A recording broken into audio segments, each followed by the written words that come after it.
Hello, good afternoon everyone.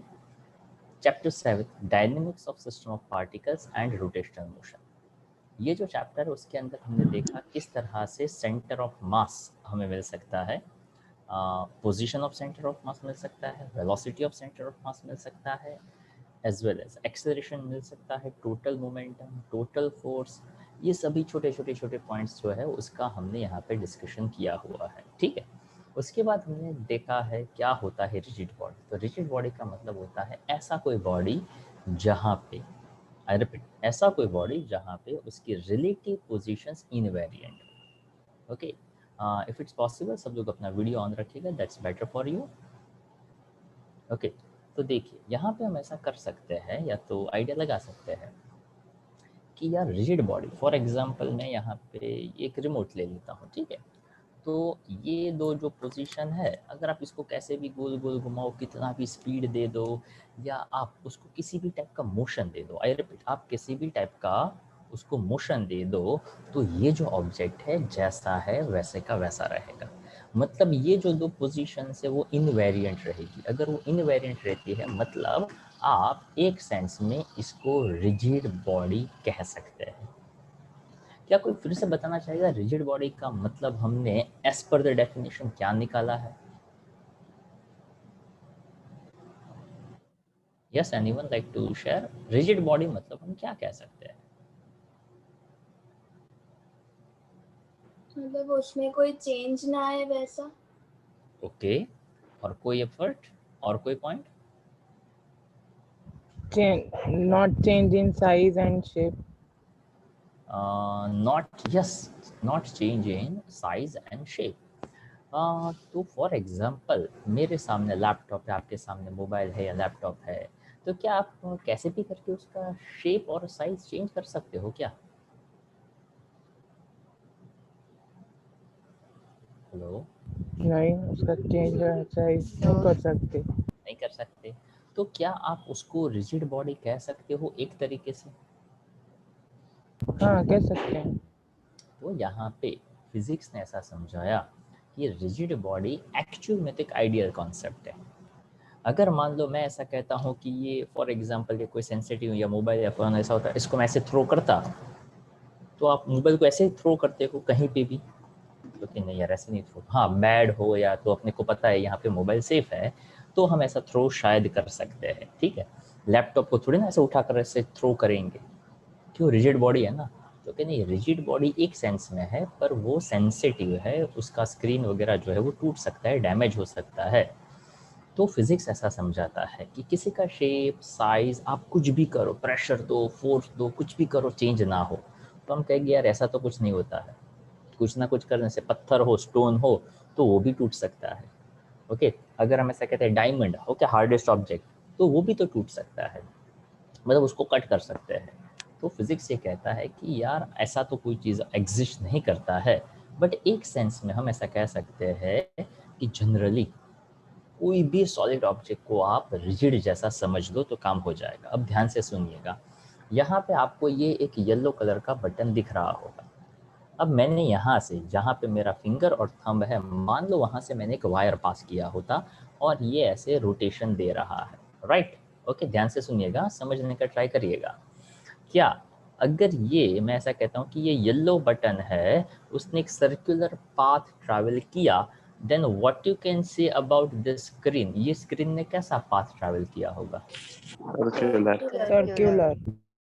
अगर ये yellow screen ने सर्कुलर पाथ ट्रैवल किया तो यहाँ पे कोई कॉर्नर है, यहाँ पे मैं मान लो कोई कलर कर दो ब्लैक या ऐसा कुछ, वो ब्लैक डॉट कैसा पाथ कवर करेगा? सर्कुलर। सर्क्यूलर। यहाँ पे ये जो एलईडी है उसने कैसा पाथ फॉलो किया होगा? सर्कुलर। तो क्या आप ऐसा कह सकते हैं कि इस रिजिड बॉडी के हर एक पार्टिकल ने सर्कुलर पाथ ही ट्रैवल किया होगा? तो क्या हाँ, क्या जब ये सर्कुलर पाथ ट्रैवल कर रहा था, फॉर एग्जांपल यहाँ पे स्पेलिंग लिखा हुआ है, अगर आपको दिख रहा हो तो पैनासोनिक का स्पेलिंग ऐसा लिखा हुआ है, शायद उल्टा दिख रहा होगा, पर क्या आपको ऐसा लगेगा कि ये कैसे भी जाएगा तो स्पेलिंग उल्टा पुल्टा हो जाएगा, या तो कोई चीज़ इधर उधर हो जाएगी, ऐसा हो जाएगा? नहीं, वो जहाँ है वहीं का वहीं रहेगा। तो क्या हाँ, जस्ट इमेजिन करने के लिए ऐसा मान लीजिए कि इसको मैंने कोई सिस्टम के अंदर रखा है और ये फुल स्पीड में घूमने लगे, एकदम एकदम बहुत ज़्यादा स्पीड में घूमने लगे, तो क्या ये कहीं पे कुछ वेरी करेगा कि वैसे का वैसा रहेगा? वैसे का वैसे।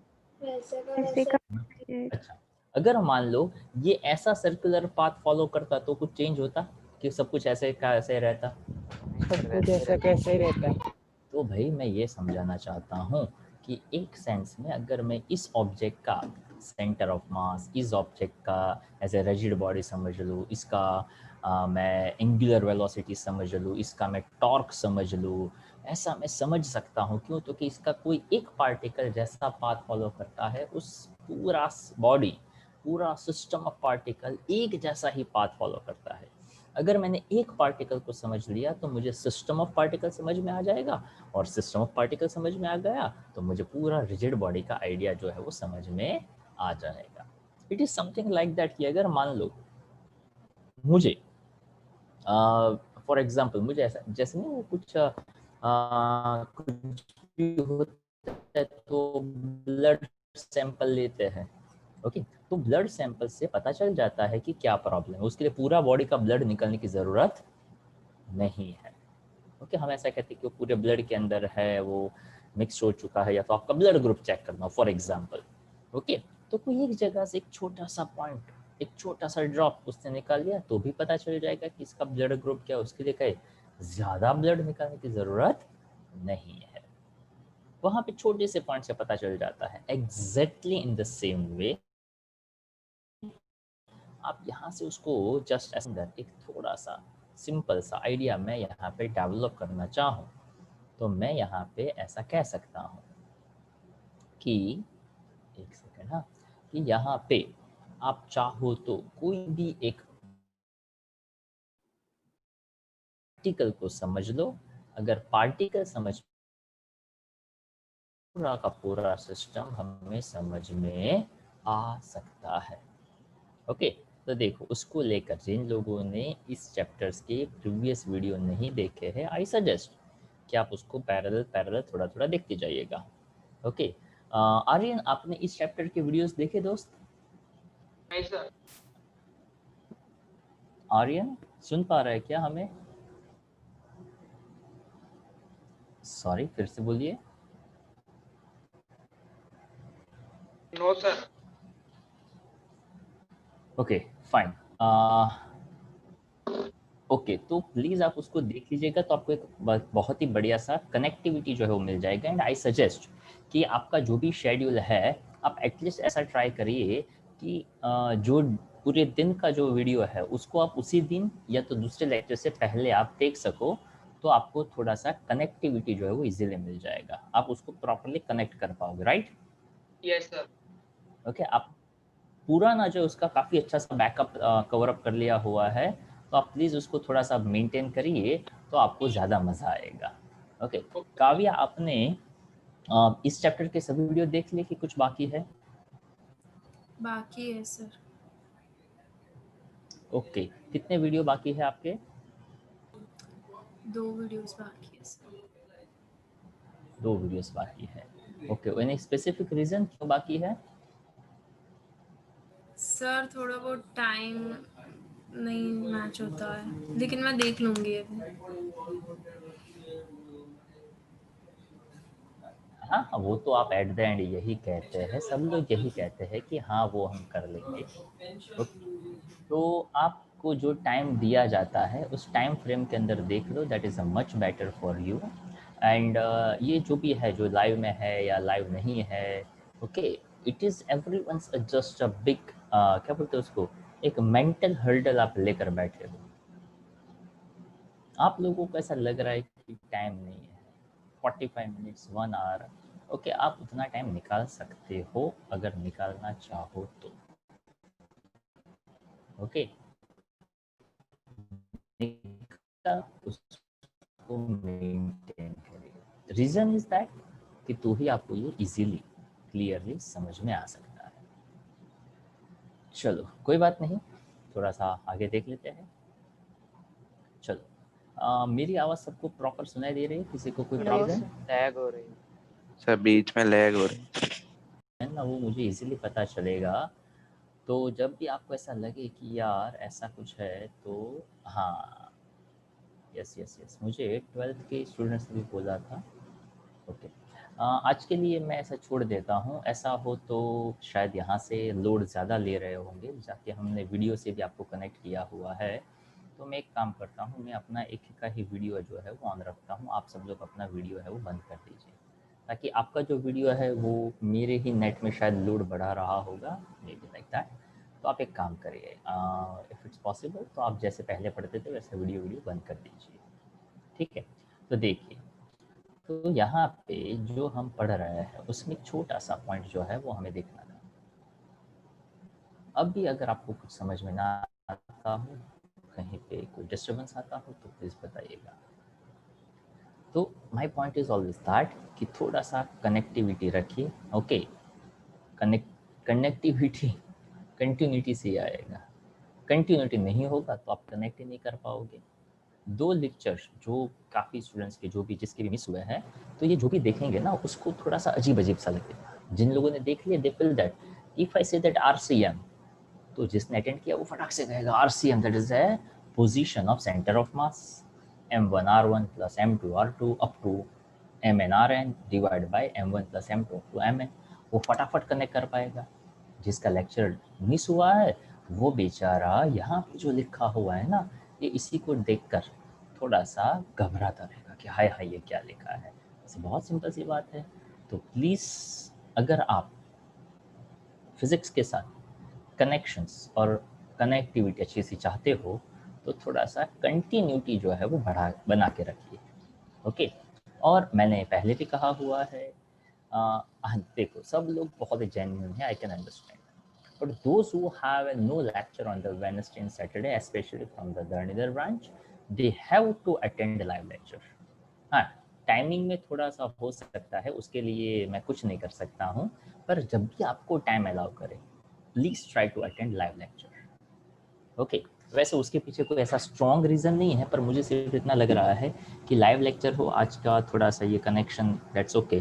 पर अगर आप मेरे सामने वीडियो ऑन करके बैठे हैं, ओके, तो आपको अपने आप में एक सिंसियरिटी देखने को मिलेगा। क्यों? तो कि मैं देख रहा हूँ कि नहीं देख रहा हूँ वो आपको थोड़ी ना पता है। मैंने कहा है आपको वीडियो ऑन रख के बैठना है, ओके, तो आपको वो सिंसियरिटी देखने मतलब पढ़ने में डेफिनेटली मिलेगा।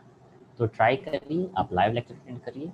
और दूसरा, जब भी लाइव अटेंड करते हो, मैं देखूँ या ना देखूँ, आप अपना वीडियो ऑन रखिए, तो आपको पढ़ने में सच में मज़ा आएगा। क्यों? तो कि मैं हर वक्त आपको देख रहा हूँ ऐसा नहीं है, पर मैं आपको देख सकता हूँ, तो उससे अपने आप एक सिंसियरिटी है वो बढ़ जाएगा। तो यहाँ पे जिन लोगों ने लेक्चर अटेंड नहीं किया उसको मैं बता दूँ, इस चैप्टर के हमने काफ़ी सारे क्वेश्चंस कर दिए हैं।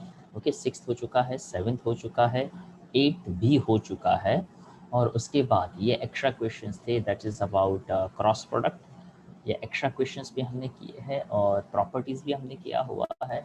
ये सब कुछ हम कर चुके हैं। सो प्लीज़ प्लीज़ प्लीज़ अपना टाइम वेस्ट किए बिना हो सके उतना जल्द से जल्द अपना काम है वो ख़त्म करिए। This is about the torque. हमने लास्ट टाइम टॉर्क को समझने का स्टार्ट किया था, और torque for a system of particle भी हमने समझा था। तो torque acting on A particle, torque का मतलब क्या? तो फिर टॉर्क का डेफिनेशन अब देखिएगा। जनरली इस चैप्टर ये चैप्टर आपको एक 2-3 नए कॉन्सेप्ट देगा। जैसे कि कोई पूछता है centre of mass, define centre of मास, तो चलो कोई बोलेगा कैसे डिफाइन करेंगे सेंटर ऑफ मास को? जिन लोगों ने लेक्चर अटेंड किए हैं उसमें से कोई बताएगा? व्याख्या आप बता सकते हो सेंटर ऑफ? हाँ, यस, M1 हेलो आवाज आ रही है? हाँ, yes, M1 R1 plus M2 R2 upon M1 plus M2। पर एक बहुत इंपॉर्टेंट सा पॉइंट जयदीप आप भूल गए। RCM equal to M1 R1 plus M2 R2 plus M1 upon M1 plus M2। हाँ हाँ, अब देखो जिन लोगों ने लेक्चर अटेंड किया ना उसके दिमाग में फटाक से क्लियर हो जाएगा, हाँ बरोबर है। जिसने अटेंड नहीं किया वो सोचेगा कि यार सर ने पूछा है डिफाइन करो, डिफाइन यानी डेफिनेशन बोलो, तो डेफिनेशन तो वर्ड्स वाली होती है, एज शोन इन या तो दिस इज नोन एज, या ऐसा कुछ आता है। यहाँ पे तो ऐसा कुछ नहीं है, तो फिर यस, यहाँ पे ऐसा कुछ नहीं होता है। ये एक नया तरीका है इस क्वांटिटी को डिफाइन करने का। ओके, वैसे हाँ, मुझे वर्ड्स देने ही हो तो मैं ऐसे कह सकता हूँ summation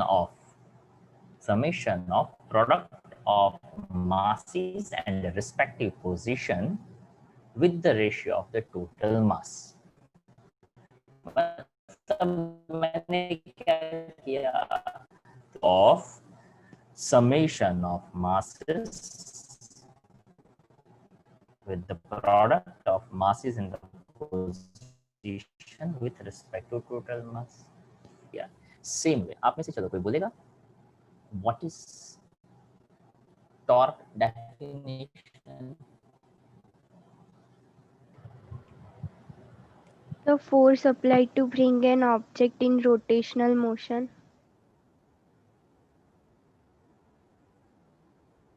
परफेक्ट है, काफी बढ़िया है।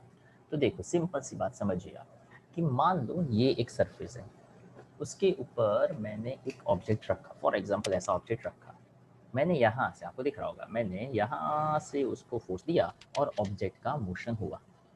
सरफेस था, ऑब्जेक्ट रखा, ऑब्जेक्ट ने मोशन किया, लीनियर मोशन हुआ, इसलिए हम ऐसा कह सकते हैं कि मैंने उसके ऊपर फोर्स लगाया। अब अगर मान लो ये ऑब्जेक्ट को मैं यहाँ से, जहाँ से पीछे वाला पॉइंट है वहाँ मैंने उसको फिक्स पकड़ा, अब मैं यहाँ से ऐसे फोर्स दे रहा हूँ तो ये आगे नहीं जा रहा है, देखिएगा। हाँ, वैसे लग रहा है कि आगे जा रहा है, पर ये गोल घूमकर वापस वहीं पे आ जाएगा। अब कितना भी फोर्स दो तो वो कैसे घूमेगा, सर्कुलर पाथ पे ही घूमेगा। तो वहाँ पे जो फोर्स दिया उसको हम कहते हैं टॉर्क। और ये जो टॉर्क था वो किस्सा हमने लास्ट वीडियो के साथ बहुत अच्छी तरह से समझने का ट्राई किया। ओके, तो वो मैंने समझाया भी था और मैंने वहाँ पे भी बताया। तो वहाँ पे हम ऐसा कह सकते हैं, ओके, तो देखिए वहाँ पे हमने उसको अलग अलग तरीके से समझाने का ट्राई किया। हमने ये भी ट्राई किया कि आप उसको समझे कि किस तरह से राइट हैंड थंब रूल का यूज़ कर सकते हैं, स्क्रू रूल कैसे यूज़ कर सकते हैं। तो लास्ट वीडियो जो था, जिन लोगों ने लाइव पढ़ा उसको भी मैंने सजेस्ट किया कि आप एक बार वीडियो है वो देखिएगा। ओके, वीडियो देखने से आपको परफेक्ट समझ में आ जाएगा। ओके, बट हाँ, वो आप यहाँ पे भी होते ना तो भी आपको 2-3 बार समझना पड़ता, तो वहाँ से शायद एक और बार ज़्यादा समझना पड़ता। ओके, वैसे जिन लोगों का ध्यान होता है उसको कहीं से भी समझ में आ ही जाता है।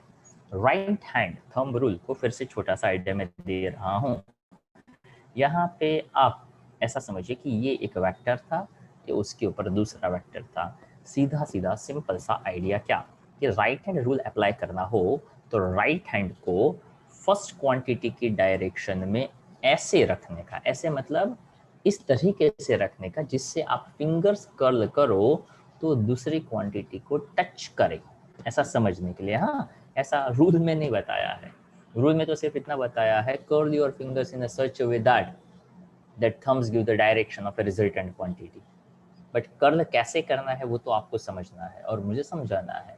तो मैंने उसको थोड़ा सा डिसेक्शन कर दिया उसका, उस रूल का, और समझने के पॉइंट ऑफ व्यू से मैंने उसको बता दिया कि अगर ये फर्स्ट क्वांटिटी हो इसको आप एक्स एक्सिस समझिए, इसको वाई एक्सिस समझिए। अगर आपको एक्स क्रॉस वाई ऐसा लेना हो, जिसको आप आई क्रॉस जे भी कह सकते हैं, तो हम यहाँ पे ऐसा कह सकते हैं, curl your finger in such way that, I repeat, curl your finger in such way that, जहाँ पे आप ओपन पाम रखिए और ऐसे यहाँ पे देखिए ये टच कर रहा है तो थंब दैट इज आउटसाइड, तो ये आई, ये जे, तो बाहर वाला के बनेगा। अगर मैं फिंगर्स यहाँ पे रखता, अब ध्यान से सुनिएगा, मैंने वाई डायरेक्शन में ऐसे फिंगर्स रखता, क्या आपको लग रहा है कि मेरी फिंगर्स कर्ल होके यहाँ पे टच कर सकती है? देखो नो सर, ताकि मैं नॉर्मल इंसान हूँ तो मेरी फिंगर्स ऐसे कर्ल नहीं होगी। कर्ल करना है मुझे तो मुझे हाथ ऐसे नहीं रखना पड़ेगा, हाथ उल्टा रखना पड़ेगा, और वो प्रैक्टिस करेंगे तो पता चल जाएगा कि कैसे रखना है। तो मैं हाथ ऐसे रखूँगा तो मेरे फिंगर्स यहाँ पे कर्ल हो रही है तो मेरा थंब बाहर की साइड आ जाएगा। वो मेरे हाथों से मैं करूँगा तो मुझे पता चलेगा, आप अपने हाथों से करेंगे तो आपको पता चलेगा। माइनस के हो जाएगा। हाँ, यस, परफेक्ट। तो आई क्रॉस जे सर जो के और माइनस के होगा वो किसके डायरेक्शन बताएगा? आप बताइए के किसकी डायरेक्शन, आई किसकी डायरेक्शन बताता है? अरे ऐसे नहीं सर, जेड मीन्स के तो जेड एक्सिस, लेकिन इस कॉन्टेक्स्ट में वो क्या बताएगा हमें, हेल्प कैसे मीन्स? समथिंग लाइक दैट कि अगर मान लो मैंने ऐसा प्लेन लिया, ओके, अब इस प्लेन में इस डायरेक्शन को आप कौन सी डायरेक्शन का नाम देना चाहते हो? आप बताएं आपको कौन सी डायरेक्शन देनी है इसको, एक्स वाई जेड, आप बताइए, कोई भी ले सकते हैं। वाई। चलो इसको वाई लेना है, ठीक है, तो इसको कौन सा लेना है? ये अंदर की साइड आ रहा है उसको, एक तो बोलिए, वाई आ गया, अब कौन ओ बेटा? एक्स। एक्स। तो यहाँ पे ये मोबाइल कौन से प्लेन में है ऐसा आप कहेंगे?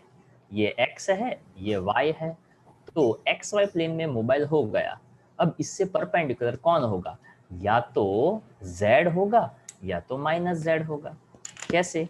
तो कि एक्स क्रॉस वाई करूंगा, एक्स क्रॉस वाई करूंगा, यहाँ से इस साइड जाऊंगा तो जेड आएगा, वाई से जेड, वाई से एक्स की ओर आऊंगा तो माइनस जेड आ जाएगा। अब आप कहते हो कि नहीं यार ऐसा, चलो मैं ऐसा रख लेता हूँ, तो ये वाली डायरेक्शन को कैसी डायरेक्शन कहेंगे? तो क्या, हाँ अब बरोबर, अब ये वाई बरोबर है यार। आप यार 10th वाले टीचर के साथ ऐसे पंगा मत लो। 10th वाले सर कह रहे थे कि ऊपर यानी वाई, हॉरिजॉन्टल यानी एक्स, आप ऐसा कहीं पे भी एक्स कैसे भी वाई कैसे कह सकते हो? तो कह सकते हैं भाई, ओके। तो मतलब 9th वाले गलत, 8th वाले गलत, 10th वाले गलत, तो कि कोई गलत नहीं है, ओके, गलत कोई नहीं है, पर वहां पे हम उसको अपने लेवल पे समझ रहे थे, या तो आपको इजी लेवल पे समझाया जा रहा था। इजी लेवल मतलब क्या? तो कि ऐसा बताओ जिसमें कोई आर्ग्यूमेंट ना करे।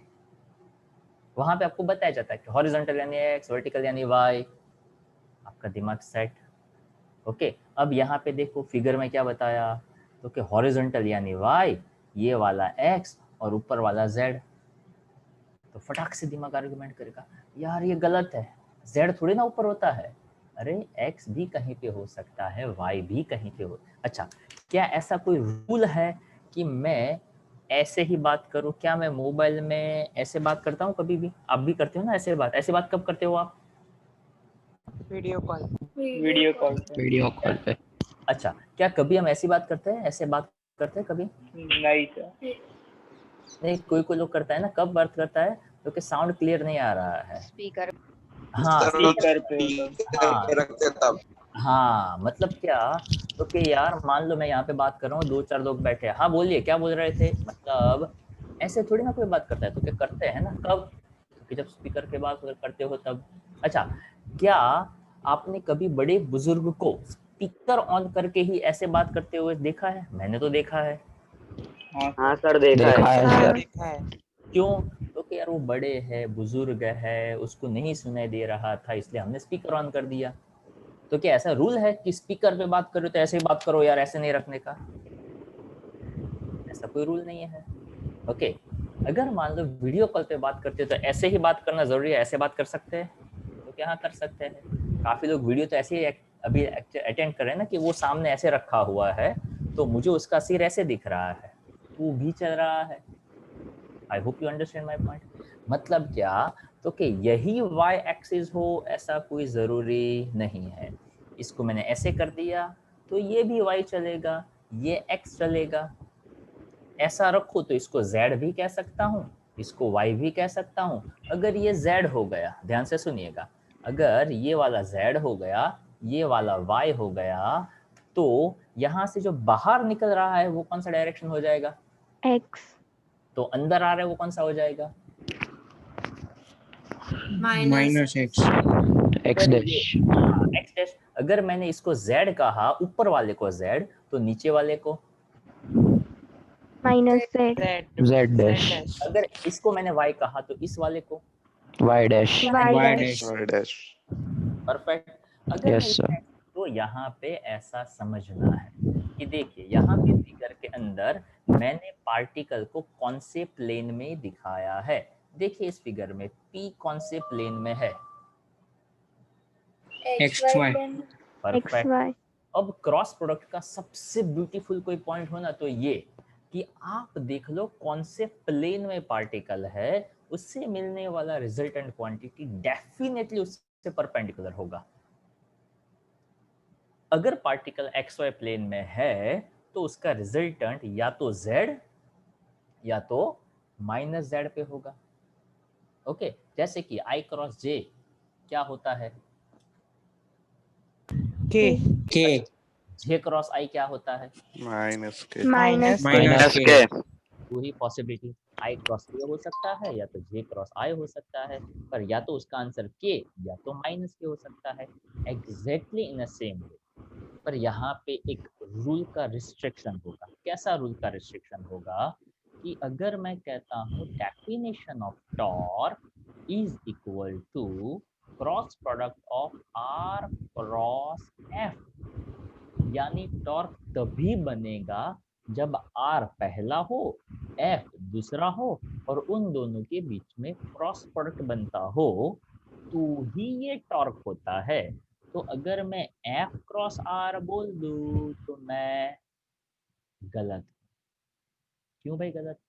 तो कि यार टॉर्क ऐसे बनता नहीं। तो आपने I क्रॉस J पढ़ा, J क्रॉस I पढ़ा, K माइनस K पढ़ा, वो उसको कहते हैं अंडरस्टैंडिंग डेवलप कर लिया। अब उस अंडरस्टैंडिंग को हम यहाँ पे काम में लगा रहे हैं कि when we want to define torque, तो टॉर्क कैसे मिलता है, तो कि टॉर्क हमें सिर्फ और सिर्फ R क्रॉस F से ही मिलता है। हाँ, अगर कोई ऐसा कहता है it's a cross product of R and F, वैसे हमारा दिमाग है ना वो मल्टीप्लिकेशन के लिए बहुत फ्रीडम लेना चाहता है। सपोज कोई कहता है 5 10 जा तो हम कहेंगे 50, कोई कहेगा 10 5 जा तो हम भी कहेंगे 50। यार ये भी मल्टीप्लिकेशन, ये भी मल्टीप्लिकेशन, यहाँ कैसा वो रूल है कि 5 into 10 करो तो ही 50। पर भाई यहाँ पे नंबर्स है, इसको डायरेक्शन से लेना देना नहीं है। अब डायरेक्शन से लेना देना नहीं है तो यहाँ आपके पास फ्रीडम है। पर जब हम टॉर्क की बात करते हैं, जब हम ये क्वांटिटी की बात करते हैं, तो हमारे पास यहाँ पे एक रिस्ट्रिक्शन है और वो है इस क्वांटिटी का डायरेक्शन। ये क्वांटिटी का डायरेक्शन हमें सिर्फ और सिर्फ R और F के क्रॉस प्रोडक्ट से ही मिलेगा और R क्रॉस F ही होना चाहिए, पहला R और दूसरा F ही होना चाहिए। तो क्रॉस प्रोडक्ट में पोजीशन का इम्पोर्टेंस है तो है, उसको मेंटेन करना है तो करना है। हाँ, पर अगर कोई कहता है कि सर अगर मैं इसका मैग्नीट्यूड ले लूँ तो भाई हमने कहा था लास्ट लेक्चर में आप आर एफ साइन थीटा कहो, अब इसमें एफ आर साइन थीटा कहो तो चलेगा कि नहीं चलेगा? हाँ, उसमें चलेगा। क्यों? क्योंकि अब आर और एफ के ऊपर अब वेक्टर साइन नहीं है। ध्यान कब रखना है? क्योंकि जब वेक्टर का साइन हो, बीच में क्रॉस साइन किया हो तो वो ध्यान रखना है। यहाँ पे तो ऑलरेडी मैग्नीट्यूड आ गया, तो अब यहाँ पे ध्यान नहीं रखते हो तो चलेगा। तो ये भी मैंने लास्ट टाइम बताया था, इसके दो मतलब निकलते हैं, ध्यान से सुनिएगा। अब ये जैसा वो मैथ्स था ना वैसा होगा, 2 into 3 into 4 करो या 4 into 2 into 3 करो, नंबर इधर उधर कर दो, कोई फर्क पड़ेगा? तो क्या प्रॉब्लम नहीं। पर यहाँ पे फर्क नहीं पड़ता है, फिर भी इसका मतलब थोड़ा सा बदल जाता है। कैसे? क्योंकि यहाँ पे कहते हैं पूरा का पूरा पोजीशन और फोर्स का सिर्फ कंपोनेंट, समथिंग लाइक दैट। ऐसे मैंने कहा था वो आप ट्रॉली बैग यूज करते हैं ना, तो ट्रॉली बैग कैसे काम करता है? तो कि ट्रॉली जो है ना वहाँ पे नीचे व्हील है, आपने उसको थोड़ा सा टिल्ट किया, यानी उसको उठाने के लिए जितना फोर्स लगाना चाहिए उतना फोर्स नहीं लगाया, आपने थोड़ा सा ही फोर्स लगाया, फिर भी आपका काम हो गया। डिस्प्लेसमेंट आधा अधूरा हुआ कि पूरा हुआ? तो क्या नहीं, डिस्प्लेसमेंट तो पूरा हुआ। मतलब पूरा पोजीशन पर फोर्स का सिर्फ कंपोनेंट।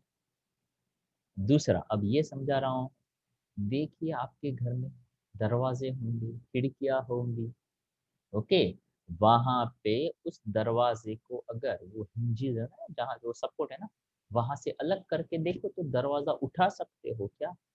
दरवाजे को डिस्प्लेस करवा सकते हो क्या? क्योंकि नहीं यार, तब तो हैवी हो जाता है।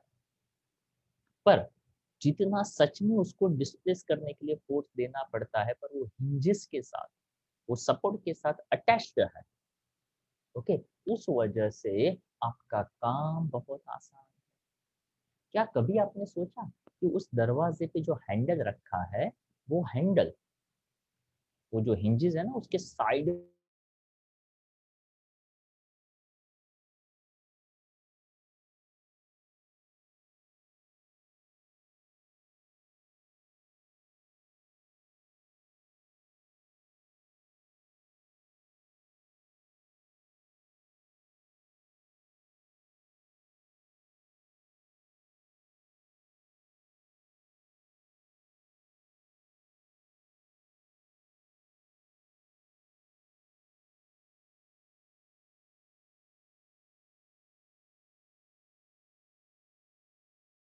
में होता तो कैसा हो? सर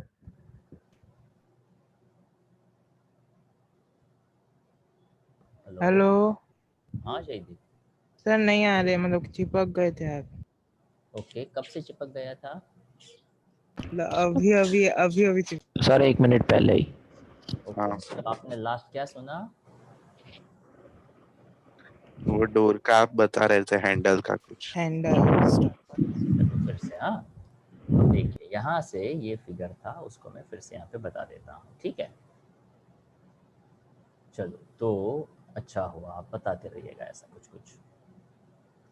तो माय पॉइंट इज दैट, फिर से रिपीट कर देता हूँ कि अगर आपको ये देखना हो, ये टॉर्क के जो दो अलग मतलब थे ना, उसमें से ये सब कुछ समझने में बहुत मज़ेदार होता है, इसलिए मैं थोड़ा सा इसका रिपीटेशन करता रहता हूँ कि अगर आपके घर पे ऐसी दरवाजे हो या तो खिड़कियाँ हो जो ऐसे वुडन की हो और ऐसे खुलती हो और ऐसे बंद होती हो, तो आपको क्या करने का एक आइडिया दे रहा हूँ। मान लीजिए कि आपके घर का ये दरवाज़ा है, ठीक है।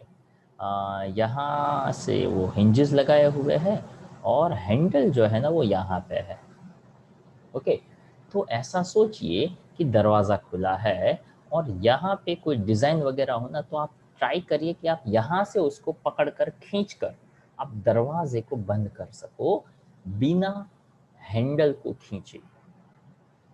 Then you realise it's very difficult to close the door without using handle. अगर आपके घर में ऐसी खिड़कियाँ हैं, ओके, ये खिड़की के दो दरवाजे हैं, ओके, यहाँ पे हैंडल है, यहाँ पे हैंडल है, पर आपको क्या करने का, तो कि यहाँ से या तो यहाँ से साइड में ऐसा ग्रिप जैसा हो ना, उससे ट्राई करिए खिड़की बंद करने का, आपसे नहीं होगा, डिफिकल्ट है। तो यहाँ पे आप समझिए कि यहाँ पे आपने यहाँ पे फोर्स लगाया हैंडल पे, हैंडल को पुल किया, तो आपका काम काफ़ी लेवल तक आसान हुआ, ओके। तो वो होता है टॉर्क का कॉन्सेप्ट। आई रिपीट, वो होता है टॉर्क का कॉन्सेप्ट। कैसे?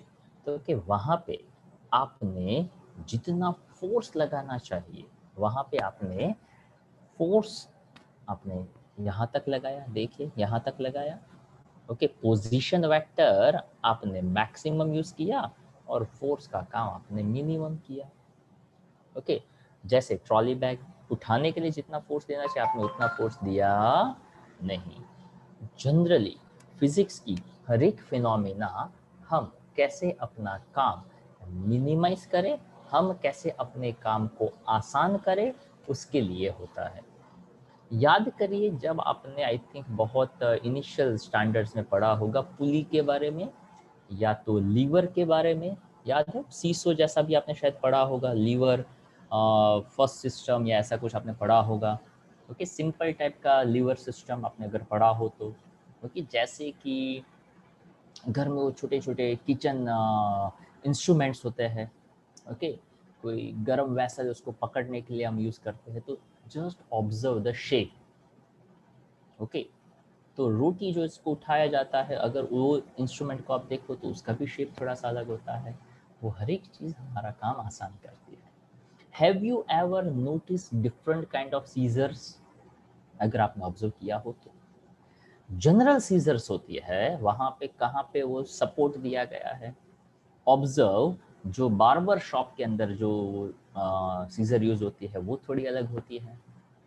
एक छोटी सी सीजर आती है जिसका आगे पे उसका सपोर्ट होता है, उसका काम भी अलग अलग है।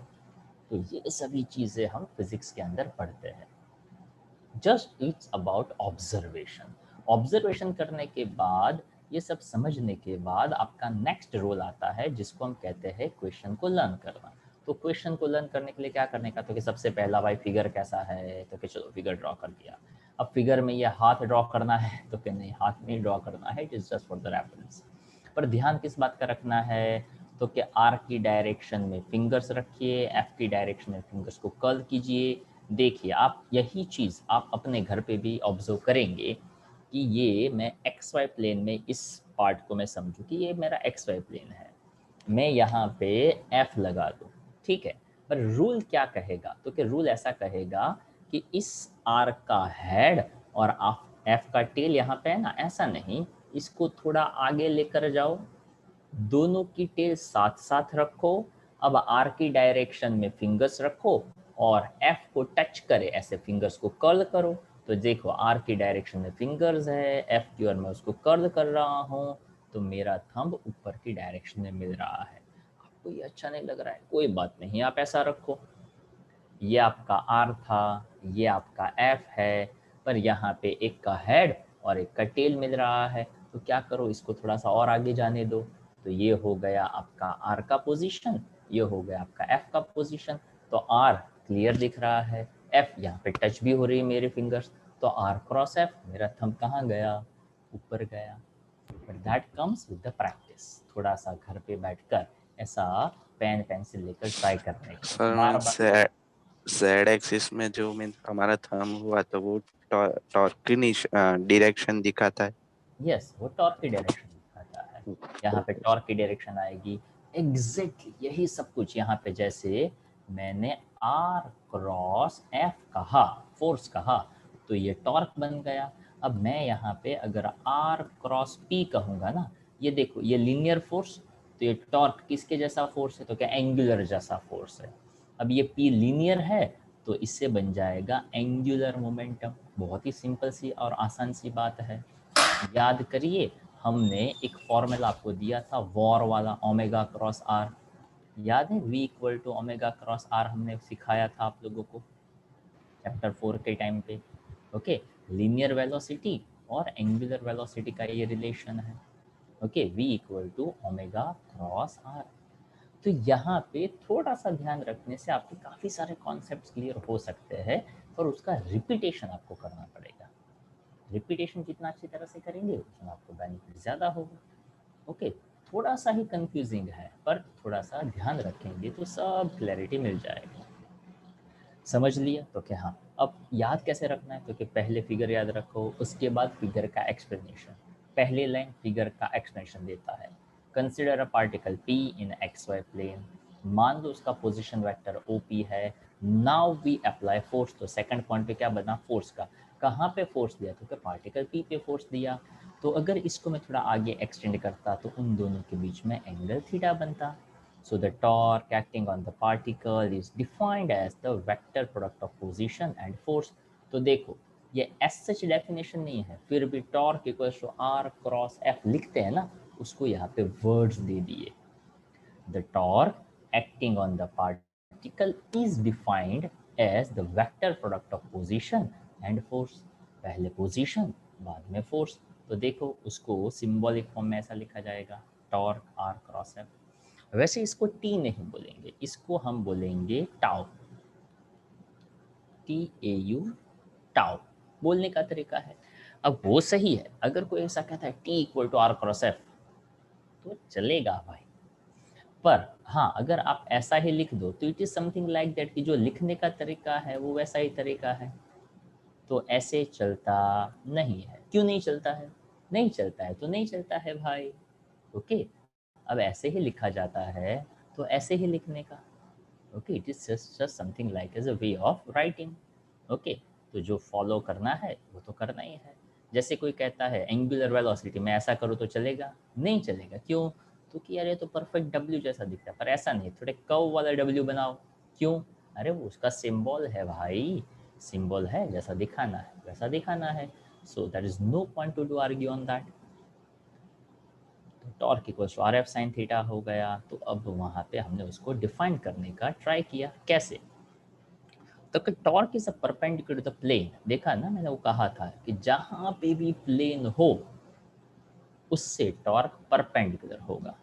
ध्यान से सुनिएगा इस बात को। मान लो मैंने कहा टॉर्क एक्स वाई प्लेन में है और मैंने ये सरफेस को एक्स वाई लिया, पार्टिकल इधर, तो टॉर्क जेड डायरेक्शन। अब मैंने कहा कि ये ऐसा प्लेन मैंने ले लिया और पार्टिकल को मैंने उस प्लेन में लिया, तो वो मेरे लिए एक्स वाई बना, तो ये मेरा जेड बनेगा। अगर मैं ऐसा कहता हूँ कि पार्टिकल यहाँ पे है, इस प्लेन में है, तो ये उससे परपेंडिकुलर बनेगा।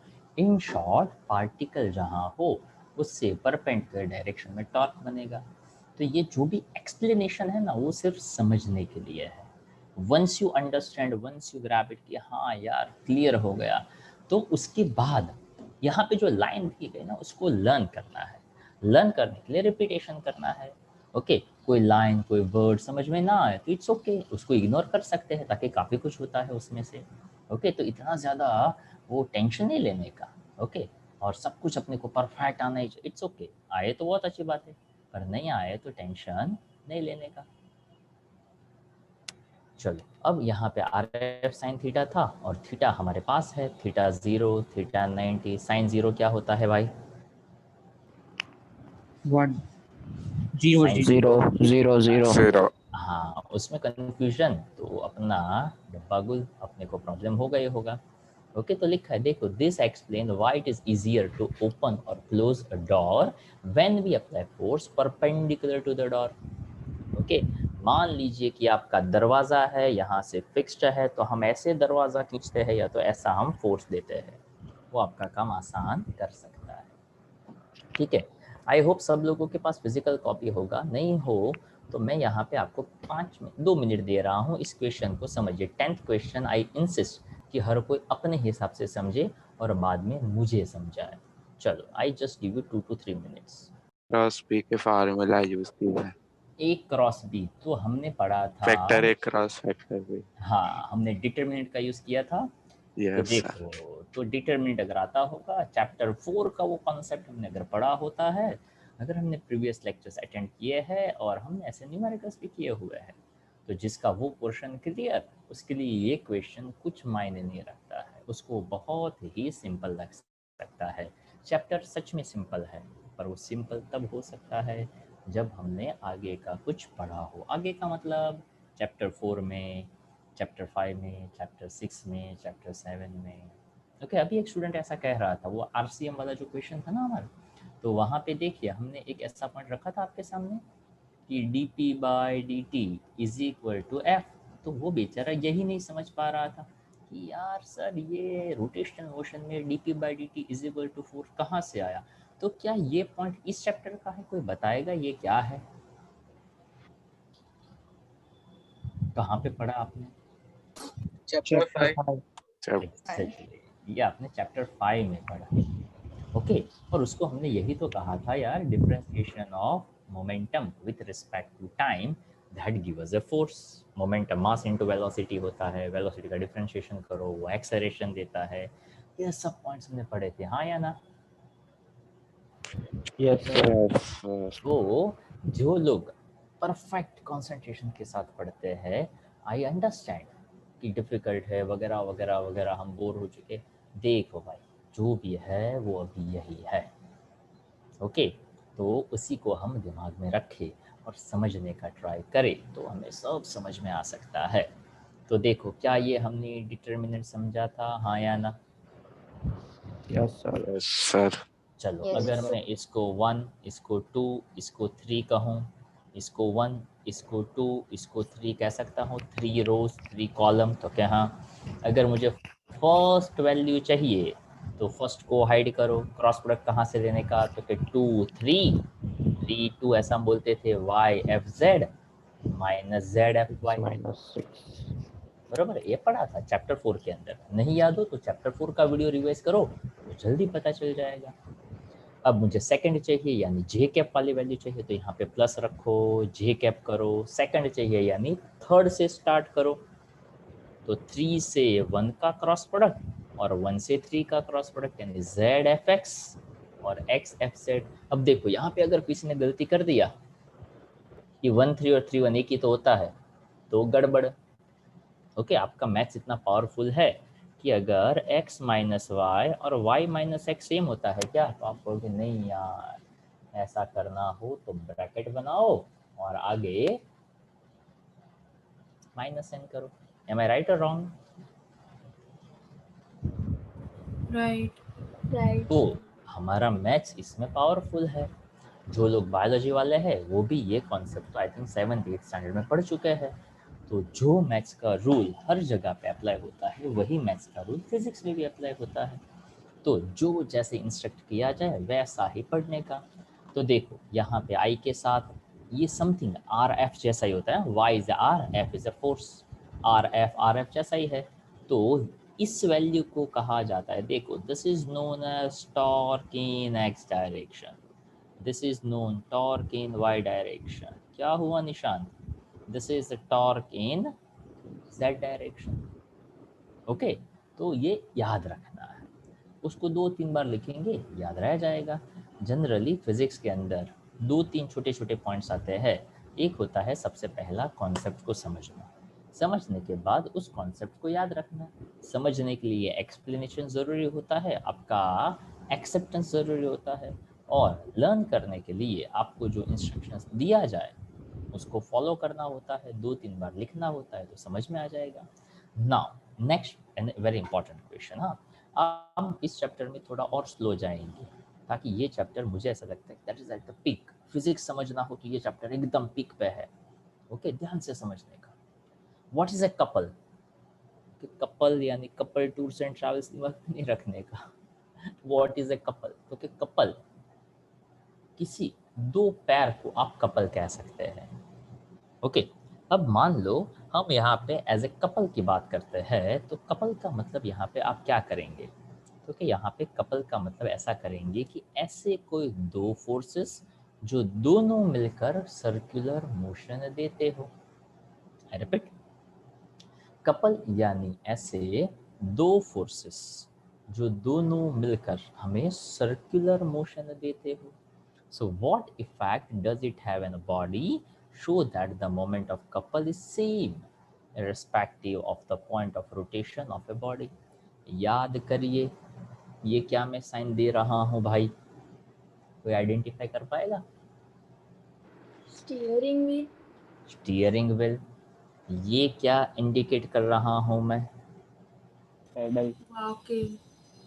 वॉकिंग? ऐसा वॉकिंग होता है? किसी ने बोला अभी? पेडलिंग।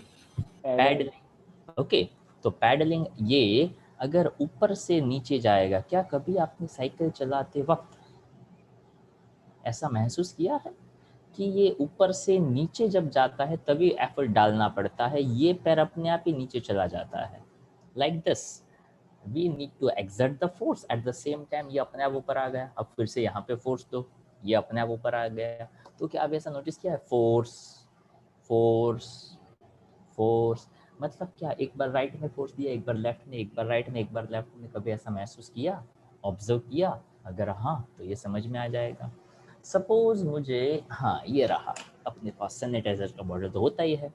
ओके, अब सबके पास होता है। अगर मान लो मुझे इसका ये कैप खोलना हो, तो अगर मैं ऐसे घुमाऊंगा तो कैप खुलेगा? नहीं सर, नो तो मुझे सर। क्या करना पड़ेगा? बॉटल को पकड़ना। तो हम इसको कहते हैं मैंने बॉटल को पकड़ लिया। पर इसको मैं दो तरीके से कह सकता हूँ, मैं बॉटल को इधर घुमाऊं और कैप को इधर घुमाऊं तो भी चलेगा? यस। तो क्या आपको मेरे हाथ की पोजीशन दिख रही है? मेरा ये थंब इस साइड है और दूसरे हाथ का थंब कहाँ है? एग्जैक्टली इसके ऑपोजिट। है ऐसा कुछ? यस अगर देख सकते यस हो। सर। हाँ, कोई कहता है कि उसमें इसको इस हाथ को घुमाने की जरूरत नहीं है, इसको फिट पकड़ के रखो और ऐसे करो, खुल गया। पर भाई आपने इसको फीट पकड़ के रखा, उसका मतलब क्या? तो क्या आपने क्या लगाया? फोर्स ही तो लगाया। ओके, अगर मुझे समझना हो तो मैं ऐसा कह दूँ, if I exert the force into opposite direction, again see the opposition's. यहाँ पे देख सकते हो दोनों फोर्सेस, ये जो सरफेस है उससे परपेंडिकुलर लग रहा है। ओके, यहाँ पे ऐसे घुमाया या तो ऐसे बंद किया, कोई भी तरीका आप अप्लाई करो, पर आप दो परपेंडिकुलर फोर्सेस लगाते हो, बस खत्म हो गया क्वेश्चन। कैसे? देखिए, कॉन्सेप्ट समझ में आया? तो क्या, हाँ, the moment of couple can be found by taking the moments of the two forces about any point and then adding them. मतलब क्या? तो कि इस पॉइंट के अबाउट दो फोर्सेस लेने हैं। कैसे? हाँ, ध्यान से देखिएगा। इस पॉइंट के अबाउट ये बना R, ये बना F, और R क्रॉस F क्या होता है भाई? टॉर्क। टॉर्क। ये रहा एक R, ये रहा दूसरा F, तो ये भी क्या बना? टॉर्क बना। तो कितने एक्चुअल में टॉर्क लगे? तो कि दो टॉर्क लगे। कैसे? तो कि देखिए एक फोर्स लगाया AO डायरेक्शन में है, AO के साथ, तो कि हाँ है। एक फोर्स लगाया OB के साथ तो क्या हाँ वो भी है, दोनों में फोर्स लगा तो क्या हाँ दोनों में फोर्स लगा। तो क्या आप AO और OB को कॉमन ले सकते थे, मतलब F को कॉमन लेकर A और OB को ऐड कर सकते थे तो क्या हाँ। तो AO plus OB as per the figure कैसा बन गया, AB तो क्या हाँ। तो क्या इस AB डिस्टेंस को आप ऐसा कह सकते हो AB is perpendicular to this F, हाँ या ना? Hello, Yes, sir. Yes, this sir. AB is also perpendicular to this force, yes or no? Yes, sir. तो क्या मैं ऐसा कह सकता हूँ कि दो अलग अलग फोर्सेस के साथ ये परपेंडिकुलर डिस्टेंस है? Yes, sir. क्वेश्चन खत्म। Moment of couple means force into perpendicular distance between two forces. Hence the moment of couple is equal to the product of, देखो यहाँ पे इसको कैसे लगाया जा सकता है, तो कि force and perpendicular distance between them. Pedal आप लगाते हो तो कोई भी एक डायरेक्शन में फोर्स लगाओ तो ये अपने आप फोर्स लगी जाता है। अगर आप में से भी काफ़ी लोगों को शायद ड्राइविंग आ सकता है तो आपने देखा होगा पावर स्टीयरिंग होता है ना किसी किसी में, तो एक ही हाथ से चल रहा है। कोई नया नया गाड़ी सीखता है ना तो ऐसे ऐसे वो टर्न मारता है। अब कोई सोचेगा यार ऐसे ऐसे वो स्टीयरिंग थोड़ी ना कोई घुमाता है, कोई ऐसे स्टीयरिंग घुमाता है, डिपेंड्स ऑन देयर प्रैक्टिस। तो अल्टीमेटली अगर आप एक साइड से फोर्स, अगर मैंने ऐसे पीठ पकड़ा हुआ है because I am so conscious, अगर ये हाथ ऊपर जाएगा, ओके एक हाथ ऊपर जाएगा तो डेफिनेटली दूसरा हाथ कहाँ आएगा? नीचे। अगर ये नीचे जाएगा तो अपने आप ये कहाँ जाएगा? ऊपर। क्यों? तो कि दो फोर्सेस एक दूसरे से परपेंडिकुलर लगते हैं। तो ये हो गया उसका definition. The torque exerted by the couple about O does not depend on the position of O.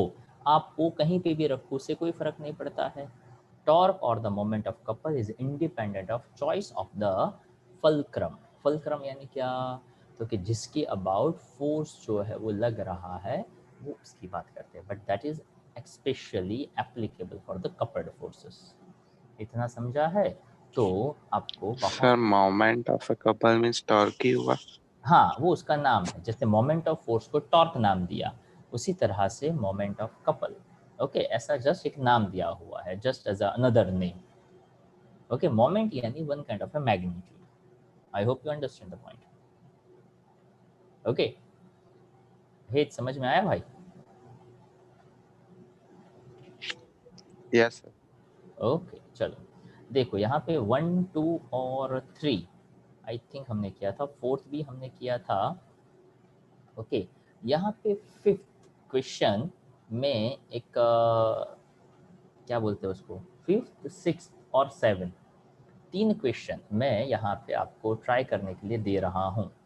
Okay part 2 से और पार्ट 1 से जितना आप धीरे धीरे जाएंगे उतना ये चैप्टर जल्दी समझ में आएगा। ओके जो ये स्टेटमेंट को समझेगा उसको ज़्यादा फायदा होगा। ओके जितनी जल्दबाजी करोगे उतना कम समझ में आएगा। ओके एकदम आराम से जाइए, कोई जल्दबाजी मत करिए, चैप्टर बहुत ही काम का है और बहुत ही मज़ेदार है। तो इस चैप्टर के मज़े लीजिएगा तो ज़्यादा बेनिफिट आपको हो सकता है। So I insist question number part 1 से 9th क्वेश्चन में रिपीट के लिए दे रहा हूँ, तो 9, 10 और 11 तीन क्वेश्चंस आप करेंगे और पार्ट 2 जो है उसमें से 5, 6 और 7 करेंगे और ये सब कुछ आप वन टाइम करेंगे। ठीक है आज का लेक्चर हम यहाँ तक रखते हैं। Clear everyone?